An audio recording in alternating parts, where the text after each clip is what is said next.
talk to you today. Yeah.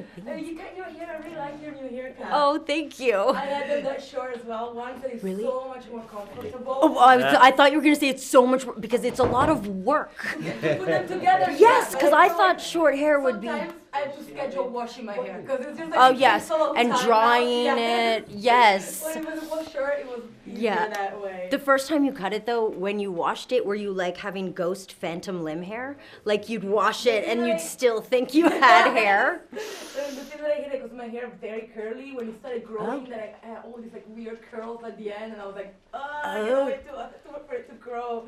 But I really loved it, and it was like very short. I think I'll go back to it. Yeah. It's good to change. It's, Absolutely. Who did it? It looked fucking sexy the other night. It looked great, mate. Oh, thanks. Really good.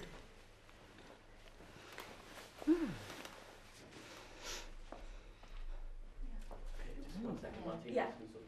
Don't worry about it. What did you do last night, Charlie? Okay, Martina, go for it. Oh, no, I went to see a play. I went to see Emma Corrin. Well, I want to congratulate you on the show. I got to watch the first 3 episodes and I'm already hooked. And one of the things that I loved about it as well is that it's the first Amazon original to be filmed entirely in Scotland, which I love. Like, I lived there for 4 years. I left my heart there. Where were you? I went to the University of Stirling. Oh, right, I went to uni there. Oh, I love it so much. Every time I have time off, I go to Scotland. So I never go somewhere I get new. that. It's always London, Scotland. Yeah. And I wanted to ask, how was the experience filming there? Yeah. I loved it. I'd never been to Scotland before, and it was just amazing. I mean, I didn't understand anyone, especially we were shooting at the height of COVID, so people were wearing masks who I didn't understand even when they didn't have masks on. But I love it. I get why you go back there any chance you can. We talk with our eyes. Yeah. Did you guys film during the pandemic, or you had the chance to go around? Sort of back end of it. So we were still under people were coming out, but we were, filming wise for insurance, we were still under quite strict guidelines, which kind of creates a bit of pressure around it because you just got that added worry that you don't want to bring the show down if you catch it. But as Emily said before, it kind of then made us all sort of like a sort of tight little unit, because we did feel a bit stranded from everybody else. Yeah, like our characters in the show, like we are really isolated and we just had to be together all the time, which was difficult, wasn't it?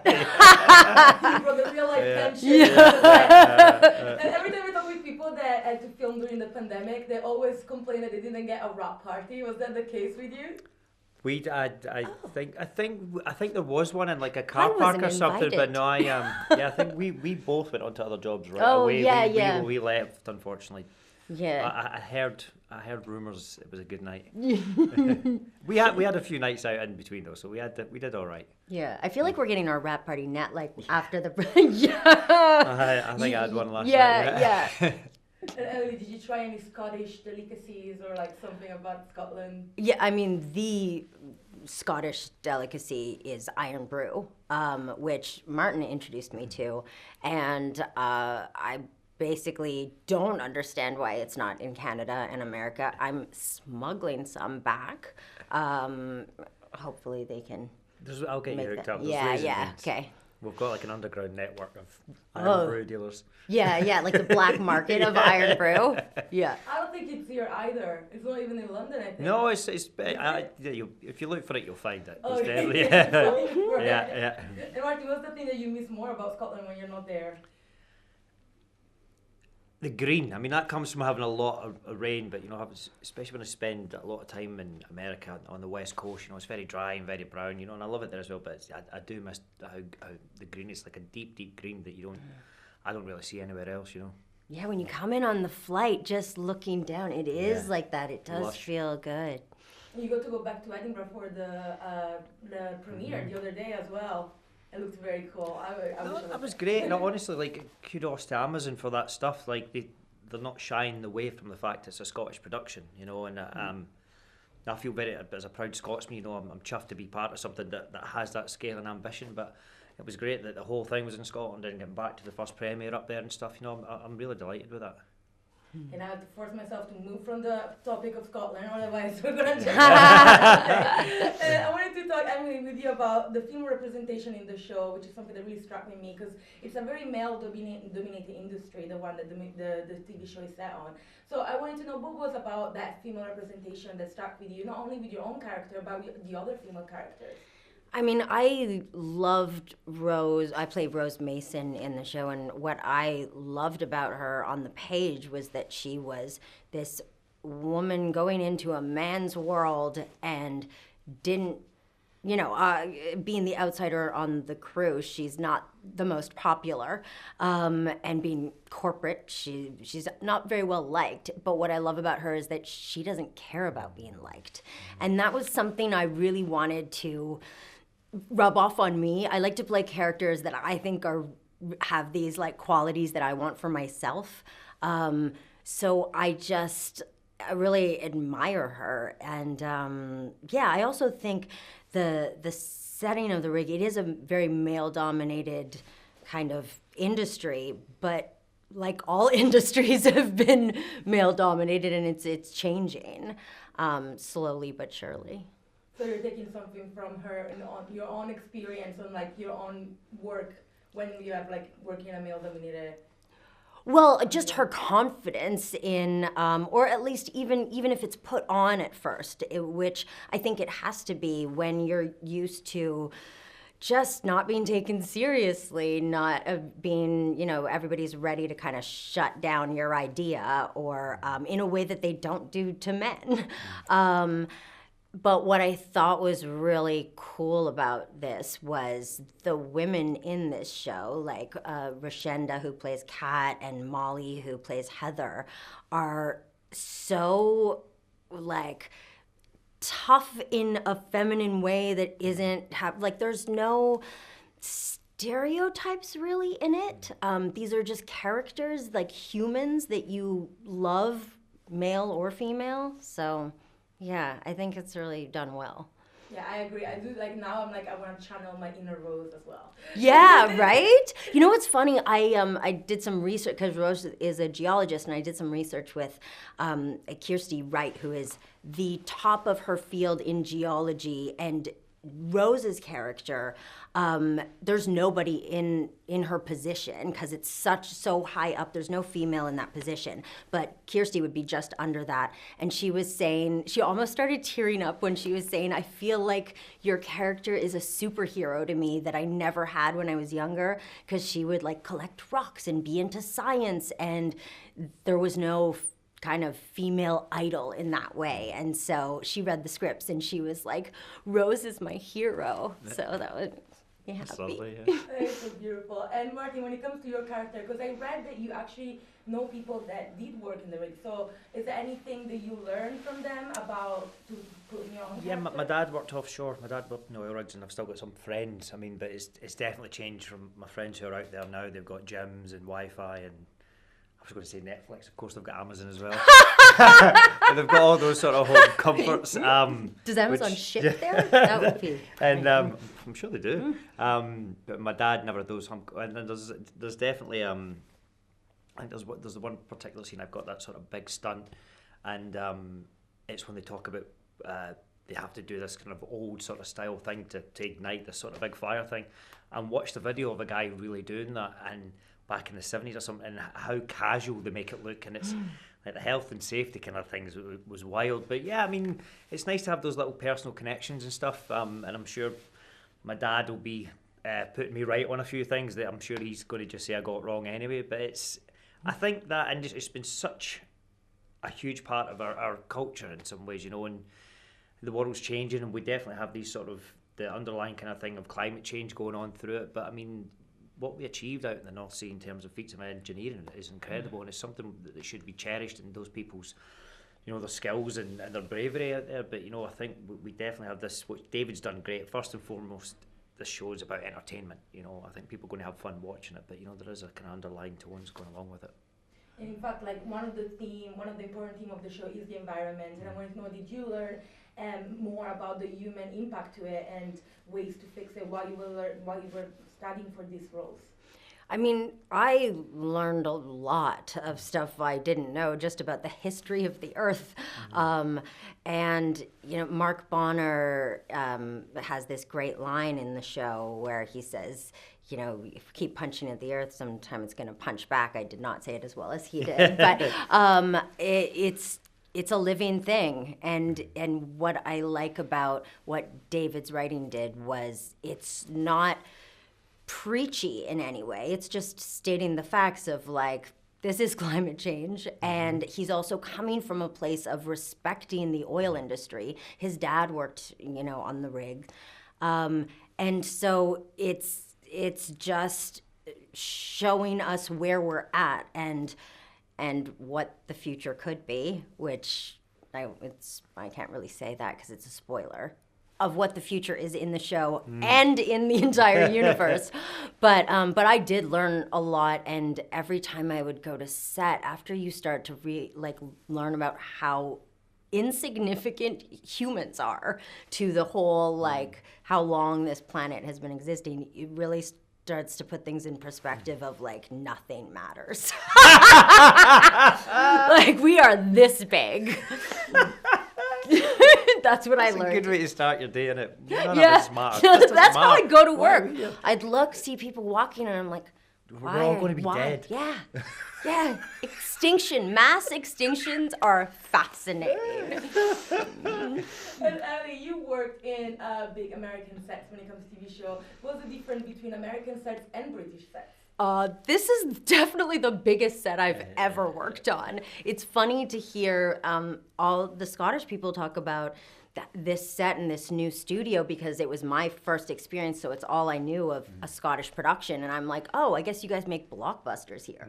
Because our set, they built a rig in a studio out of actual rig parts. So it was epic. Schitt's Creek is a really small, shitty motel. This was a rig in the middle of the North Sea. So. And I wanted to know would you have survived in a situation like that with like all the paranormal things that are happening, and what kind of team member would you have been on the rig? You said you like those little cramped spaces and all that thing. You do I do well like on my own. I'm a denning animal. I really like small little spaces. Like they had bunk beds and stuff. I like structure. I like rules and stuff. But I don't know that I would do well with the weather. The weather especially going crazy. Yeah. I don't know. I think the thing about an oil rig, even before you throw in all the paranormal things, it's just a great place for drama and tension, you know, because it's so claustrophobic, and if you don't like somebody, you're still going to be seeing them a lot of time today, so that resentment just rises, and then you throw in all the stuff that starts happening, it gets pretty wild.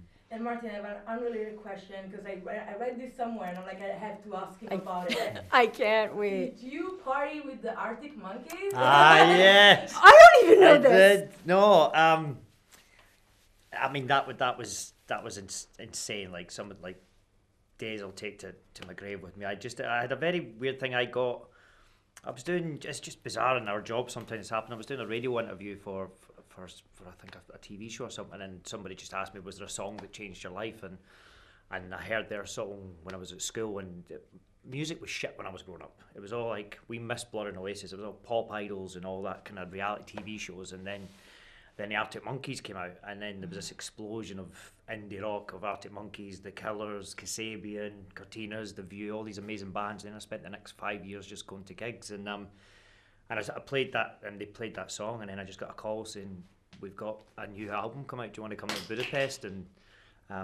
party and listen to the new album? And it was wild. And you were like, no. But it was just like to get that time with them. We had we spent like 2 days and just hanging out with Alex Turner and the boys, and it's been side stage and seeing them. And I got quite emotional actually, because it was like probably the first time I seen was like 15 years ago, and all my pals were there, and we were always in the sort of mosh pit at the front, and now I'm side stage with them and talking to them, and they're like waving to me on side stage. It was giddy. What was the song? I Bet You Look Good on the Dance Floor. Oh. And it's kind of like the iconic start with the drums. It's Mine was amazing. Marty Bum. Acton. Yeah, I loved that. Do you like the Actons? Yeah, yeah. Yeah, Madam was a tune in it. I can't believe I have it. to invite you next time. No, Yeah. The new album's great as Believe well. I mean, it's mad how much they've evolved, you know, and how Alex is involved into like a cool front man from this wee guy in tight tracksuits. Now he's like swagging about with an open neck shirt. And they are lovely. They're really nice boys. Well, thank you so much for talking to me today. Thank you for that. Yes, Yeah. thank you for giving me this intel. It was the best interview I've done so far. It was very relaxed. Yeah. We got to talk about Scotland. Oh, Yes, yay. thank you. Cheers, mate. I mean, Yay. I'm this. Yeah. Thank How are you? I'm very good. Good. I love to do interviews in fancy hotels because you get to see the inside. You wouldn't I see know you get to otherwise. see the inside. Yeah. You get to have like a little look, a little sneak peek. Yeah. The Christmas trees are I amazing, pretend I'm a aren't celebrity here today as well. It's lovely, isn't it? they? Yeah. It's absolutely gorgeous. And it's like Christmas time is the best time to I go know. anywhere. It is, isn't it? It's so nice. I didn't actually arrive late, so I didn't take in the front of the hotel. Is it very no. beautiful? It's so beautiful. It's like Home Alone. You should Yeah. take a picture before you leave. Yeah. And I want to congratulate you on the show. I got to watch the first 3 episodes and I'm hooked already. Oh, thank you So very much. I cannot wait to watch the rest. Good. And one of the things that I love about it is that the first Amazon UK original to be filmed entirely in Scotland, which is where I left my heart there. I used to live there. I Oh, can hear a little right. twang. Yeah, the only word I can say, like the only word I say with a Scottish accent is Scotland. Like, Scotland, yeah. I don't know why, Yeah, it just happened. And so when it was, how was the experience there? Oh, it was incredible. The Scottish people are absolutely gorgeous, as are the architecture of the city, the castle. I mean, and the food, and it's a great city to work in, definitely. Obviously, I'm biased because I'm from Edinburgh. So, no, it is. It's. I sort of got to know it again, really, because I left when I was, early 20s to go to drama school or late teens. And when you're back there, you're sort of working for months on end, and I rediscovered this very, I think it is architecturally the most beautiful city in the UK, and I think it's hard to argue that. But yeah, it was wonderful. It was wonderful. It was a very happy time doing it. Yeah, it was, wasn't it? And you guys filmed, I think, was it at the end of the pandemic? So did you manage to go out and about? Or? No, it was pretty much sort of in the midst towards the end. I think the protocols that were in practice during the shooting were amazing. The COVID team was wonderful, and I'd about 3 or 4 productions during the worst of COVID, and they were all got quite badly affected, except the rig. I don't know how they did it differently. But we didn't skip a beat on the rig while we were doing it, which was fantastic. Yeah. To keep going. None of us had to be isolated for 2 weeks, which was I know helpful. And I know sometimes when I talk with people that had to film during the pandemic, they complain they didn't get to do a wrap party. Was that the case with you, or did you manage to celebrate at the end of it? I think that there was a wrap. very much. There's a wee bit of partying, and not just at the end. Yeah, not just at the end. We had a couple of parties. I think the thing is, it was claustrophobic. The story's claustrophobic. We were all, tucked together. We were all staying in the same place, sort of. I think pretty much. Yeah, pretty much. And we all, working this together. So we, as a unit, we were very tight throughout. So maybe that's why we sort of got away with it. Of course, you got the crew in as well. So how. But so I think we were quite a wee compact thing, which was probably why we didn't get into trouble, Oh, yeah. And you live in London right now, I live right? in London, So what do you miss the most about Scotland when you're here? My mum and dad. Oh, Yeah, that's so lovely. it'd be my mum and my pa, but no, Scotland has a wonderful quality of life, to be honest. I mean, it's a different rhythm. Anywhere outside London has a different rhythm. It's sort of things and it's just a little bit more peaceable, I suppose. It's funny, the place that you were brought up, you just have an affinity to, which you probably slightly romanticize. I mean, you're kind of rose tinted. If I went back to live there, I'd probably hate it within weeks. But not living there, I go back and everything just looks sort of beautiful and just available. There's not people aren't fighting. People seem a bit less angry, just in their cars or walking streets or whatever. So it's just the mood of the city. But it's familiarity. I just know it so well. That I know what bus to get. I still don't know what bus to get in London. I know what bus to get in. Neither.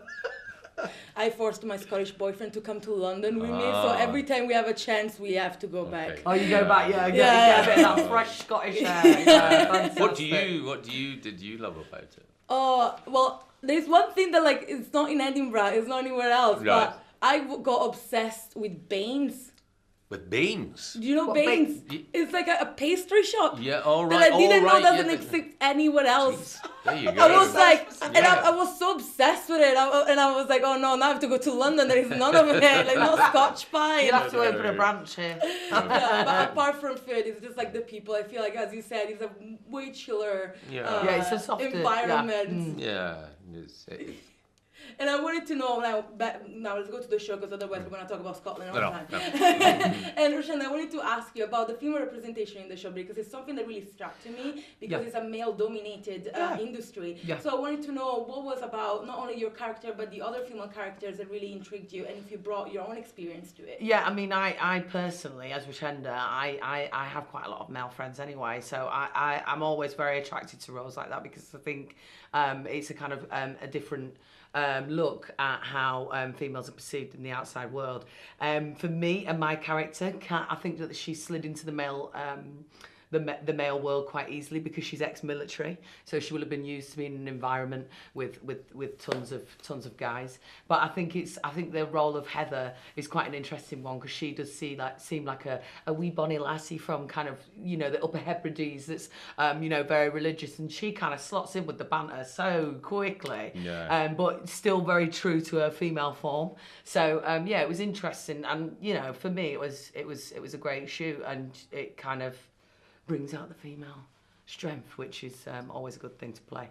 And you play a medic in it, and you feel like very, like you feel like you're very comfortable in the room. How did you like learn to get all the mannerism of people that work in that? Oh, I had an amazing advisor called Pamela Smith. She was absolutely brilliant. We kind of all worked together and said, you know, let's try and make this as realistic as possible, because sometimes in drama the medical stuff isn't quite realistic. So we kind of made a pact with John and said, you know, whatever you think, we'll work together and try and make that work. And she was not shy. She was kind of bombarding my WhatsApps every night with with gruesome medical stuff. But I was more than happy for it, to be honest. I mean, what's amazing about her is that nearly all the kind of those high pressure medical emergency scenes, she's improvising. I mean, she's absolutely busking it, because she was chucked a whole bunch of things that you may or may not say in that situation. And it's all just to do with the specifics. So that is not something that you're preparing the script the night before. And that is a particular thing which she is absolutely amazing at doing. I would be quite crap. I think I'm just good at talking. I used to joke with her and say, I actually said you've only got a couple of lines, but you seem to be saying quite a lot in this one. Yeah, it was like the on-set joke.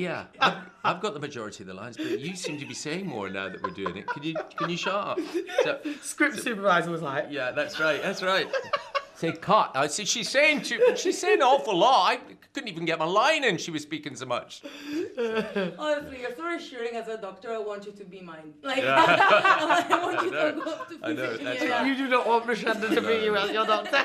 But also not just the medical, but then in quite a few of the scenes, people are being really deeply unhelpful as well. Yeah. So you're trying to counter that while sorting the patient out and trying to get Owen Teal not to, you know, be throwing things around the room. Not to throw things or punch you or whatever. Exactly, Exactly. It kind of felt like in the show the men were actually more emotional, while the women were more rational and calm. Yeah, I think that happens true, quite a lot in jobs that are quite male dominated anyway. They say that about the police force, that if a woman police officer walks into a male fight brawl, it often calms down a lot quicker than if a male police officer was to go in. It's something about the female presence. And the theme of the environment is very important in the show. And I wanted to know, did you guys learn more about the human impact on it and ways to fix it while you were learning for your roles in the show? Yeah, we did. We definitely did. And more specifically, we sort of learnt a great deal about the geology of the planet and what has brought us to where we are now, and you know how things are climactically going out of balance, and the stuff that we're doing to the planet. You'll see as the series evolves, you know, just how much detail it gets into as regards that. And I think David McPherson, who wrote it, is, I mean, he's very, very knowledgeable. One of his obsessions, his dad worked on the rig, so there's that, but he also, he's always worked around ecology all his working life. You know, pressure groups. He used to work for the government, I think, at one point. So he knows his stuff, and I think the series is quite brave in the detail that it goes into, you know, and asking an audience to pause and engage with this, you know, and because it's the substance of it that is the most scary. You know, when you actually pause and you arrest attention and say, listen, this is what could be causing this, and this is how much damage we've done in the past. So yeah, I did learn a great deal from it. And one thing that I found very interesting was that scene between the characters of Esther and Colin, where they were talking about actually the generational gap of like how their different generation dealt with it, and like different kind of blaming each other. I thought that was something very new as well. Yeah, it is. It's also, listen, people have been working in these professions and these fields for a very, very long time. It's very hard, however much, you know, people say, well, we should stop doing these. These are people's livelihoods, you know, and so there's that element within it as well. And we had it in the UK through the course of the miners, you know, it was a massive industry in the UK, which, you know, they needed to close down, or they wanted to close down. And so the repercussions for those communities, for those families were absolutely catastrophic. And that's true in this. It sort of plays into that as well.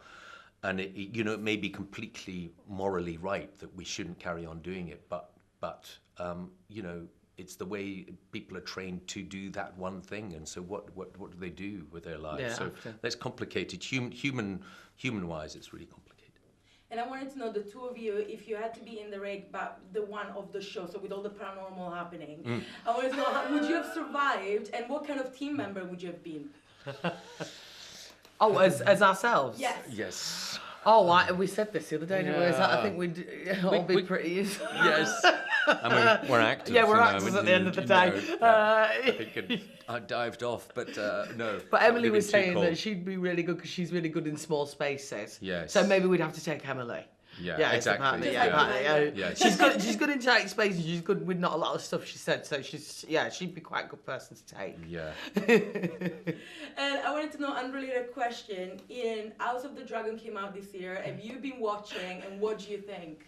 Do you know what? I haven't been watching, which is terrible. I actually feel a bit, I don't know, but I should. I've not deliberately avoided it. Have not been... Yeah, He's a busy man. I'm a busy man. Yeah, he's a busy man. I've got kids as well, so... what did you feel?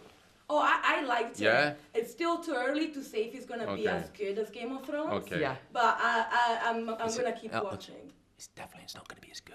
His one's the best, right? Oh, yeah. It's not going to be as good. No. Is it? I mean, however good it is, it's not like that. And you played such a lovable character. I feel when I said to people that I was going to talk to you, I was like, oh, it's going to be so nice. I'm like, you don't know him. He's probably horrible. Yeah, he was playing a character.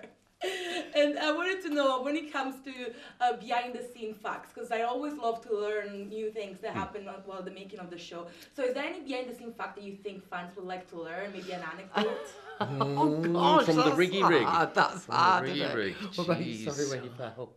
Oh yeah. There was you never know what you can and can't. But there was one sequence where I was very, very sure that I needed no safety procedures, and it was walking along this crane sort of arm, which was quite high. It was probably the height of this, so it would have been quite a fall if I'd fallen off it. But I felt it was wide enough. I was good enough to not need any harness and support whatsoever. So that's what I said. And they kept saying, Iain, you've got to put it on. I said, I know, I've got mats there, I don't need it, leave me alone. And eventually they sort of pinned me down and forced me into it. And then I had to go out and try and recover Martin. And he's heavier than he looks.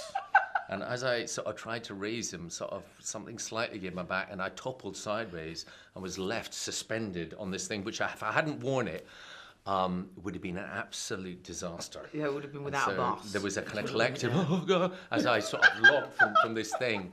And I felt humiliated and stupid, and you know, and people saying, "No, I don't." People kept coming up to me the rest. No, I don't need a harness. Oh, I don't want to wear a harness. As you can tell, it was a banter-filled show. Yes, yeah, nobody yeah. was scared of taking the mick out of each other, which is always good. Anything happened to you, Rochenda? Did you Anything? mention- Well, mine was I'm the girl with 1,000 props. So every scene, I've got at least kind of 1 million props in my bag, or kind of so that was mine really. I was always like chucking things. My Mary Poppins bag. I mean, it was endless. It was endless the amount of props that I had. So. I have to say, the blood looks brilliant, doesn't it? Yeah, the blood's amazing. Yeah, Blood we had often amazing is artists quite for that. elusive for film, but they got the blood, they nailed it. Yeah, and the wounds and stuff. Yeah. Yeah, So. that Yeah, whole I wanted to look away. Yeah, I know the That's sucky bizarre, thing. Yeah. it's- It was scary. yeah. Well, thank you so much for talking to me. Thank today. you. Congratulations Cheers. on the show. Cannot wait to Cheers. watch the rest. Yeah. Oh, thanks very much. Enjoy. What does your Scots boyfriend do?